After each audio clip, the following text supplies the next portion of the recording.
can't hold it. American 191 Heavy, do you copy? He's not talking to me. What's going on? On April 30th, 2026, a small plane carrying 5 friends to a pickleball tournament climbed normally to 17,400 feet and then dropped out of the sky at catastrophic speed. All 5 were dead before anyone could explain why. That same night, on the other side of the country, air traffic controllers at Newark's radar facility watched their screens go completely black. 60 to 90 seconds of total silence. No radar, no communications, just darkness. And that was day 33 of what the Boston Globe had already called air travel's worst year. We are not talking about a bad week. We are not talking about a statistical blip. As of May 4th, 2026, the United States had been living through 34 consecutive days of aviation disruption, the longest unbroken stretch since the morning of September 11th, 2001. Spirit Airlines had collapsed at 3 a.m., the first major American carrier to go under in 25 years. JFK was logging 142 delays every single day. O'Hare racked up 1,228 delays in a single day. And a Boeing 767 carrying 221 passengers had just 24 hours earlier clipped a light pole on the New Jersey Turnpike and sent landing gear tearing through a truck driver's windshield. Something is deeply structurally wrong with American aviation. The evidence has been piling up for years. The crashes, the near misses, the radar blackouts. None of this came out of nowhere. Every single warning sign was there. The FAA saw it. The NTSB documented it, and almost nothing was done. Let's go back to where this really started. January 29th, 2025, Reagan National Airport, Washington, D.C. American Airlines Flight 5342, a CRJ 700 regional jet, was on final approach over the Potomac River when a U.S. Army Black Hawk helicopter flew directly into its path. The collision was instantaneous. All 67 people aboard both aircraft were killed, the deadliest aviation disaster on American soil in 24 years. The NTSB spent more than a year tearing apart every decision, every radio call, every radar track. Their final report, released February 17, 2026, landed like a sledgehammer. NTSB chair Jennifer Homendy said it plainly. Deep underlying systemic failures, system flaws, aligned to create the conditions that led to the devastating tragedy. And then she said the 4 words that should have changed everything. This was 100% preventable. The controller managing that airspace that night described feeling overwhelmed. He was simultaneously tracking 12 aircraft, including 5 helicopters. Not a staffing luxury problem, a staffing emergency.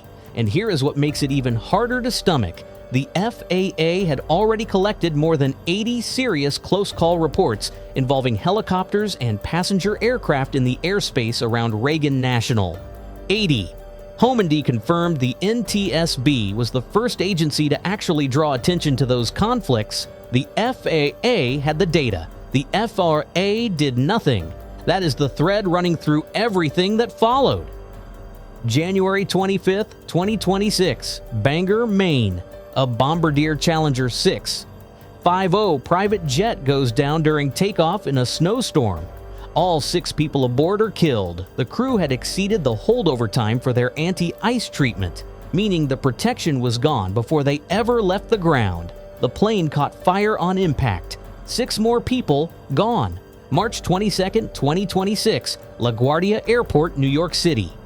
Air Canada Express Flight 8646, ACRJ 900 regional jet, touches down on runway 4 at 11:37 at night.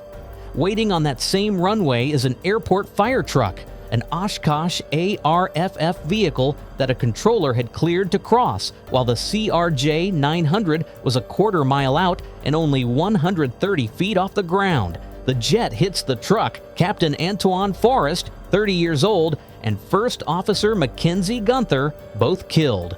39 people hospitalized, 6 of them seriously. The first fatal accident at LaGuardia in 34 years. The NTSB's preliminary report in April told the full story. Only 2 of the 7 fire trucks on the airfield were showing up on ground radar that night. The other 5 had no transponders, no electronic signature, effectively invisible, and the controller who cleared that truck across the active runway was simultaneously working 2 jobs because there was no one else to cover the second position. 1 controller, 2 jobs, a jet a quarter-mile out, a truck in the dark with no transponder.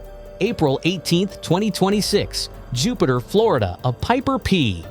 A-28 goes down, the pilot alone, still under investigation.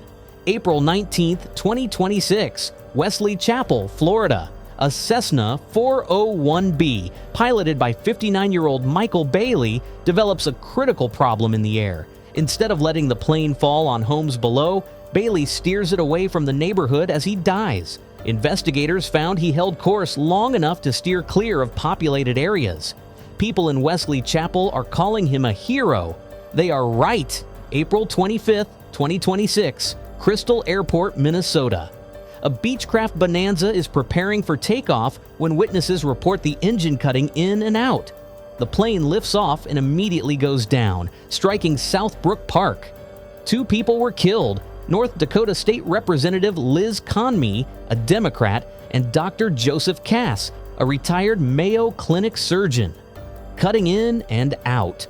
The engine was already failing before that plane ever left the pavement. April 28, 2026, Newark. The first radar blackout.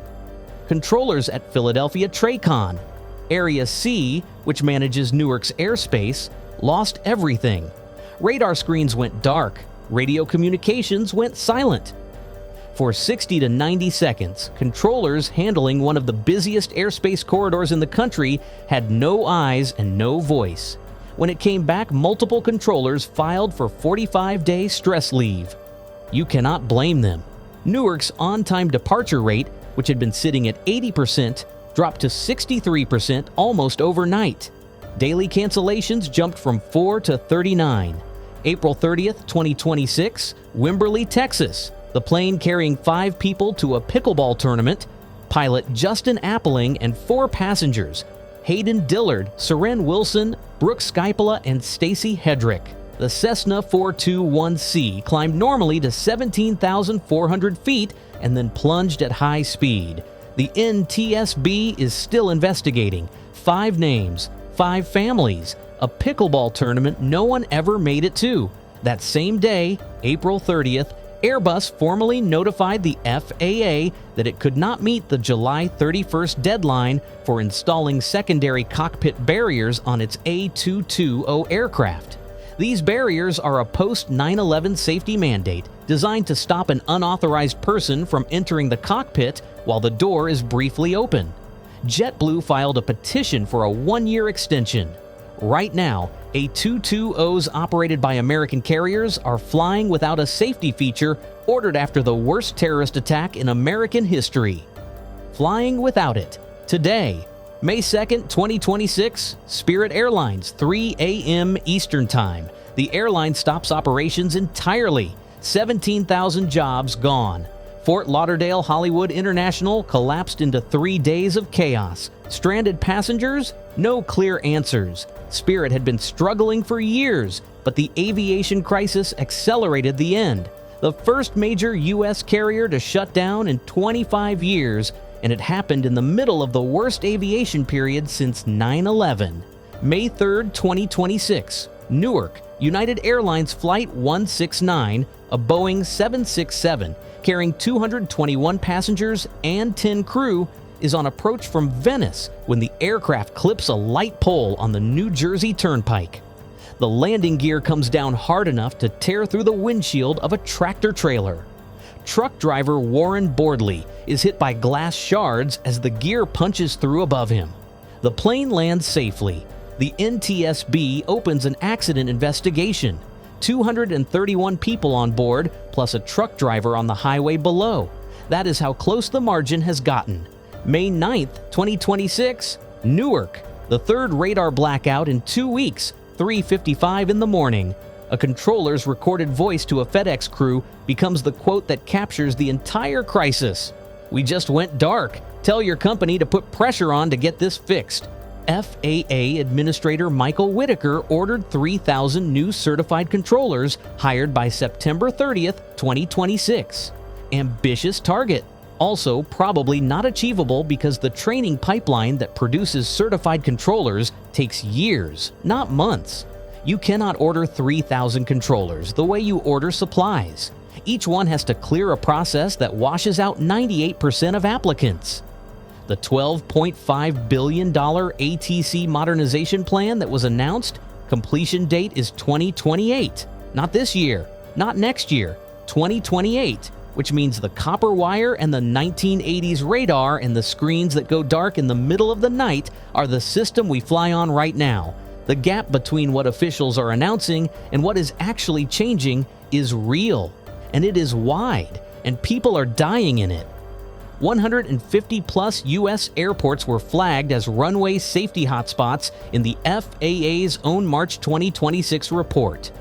Not by outside critics, by the FAA itself, and the Airbus A220 is still flying without its post-9/11 mandated cockpit barrier, while Airbus and JetBlue negotiate an extension deadline. Not a future risk, a present one. Here is what should keep you up at night.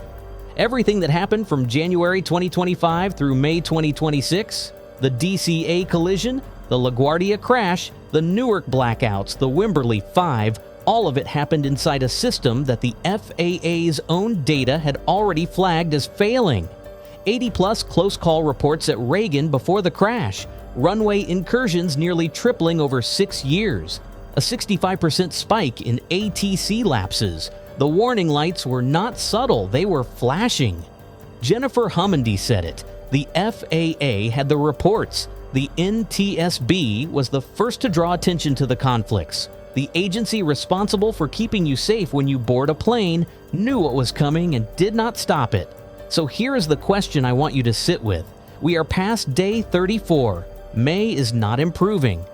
The radar blackouts at Newark are becoming a pattern. The controller shortage is not going away before September. The A220 barrier deadline has already been blown, and the next wave of summer travel, the busiest flying season of the year, is about 6 weeks out.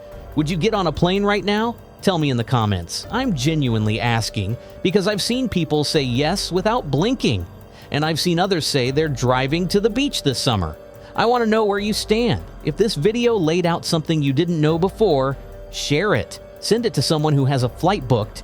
Hit the like button because it genuinely helps this channel reach people who need to hear this. And make sure you're subscribed because the next video goes inside the FAA's broken controller pipeline.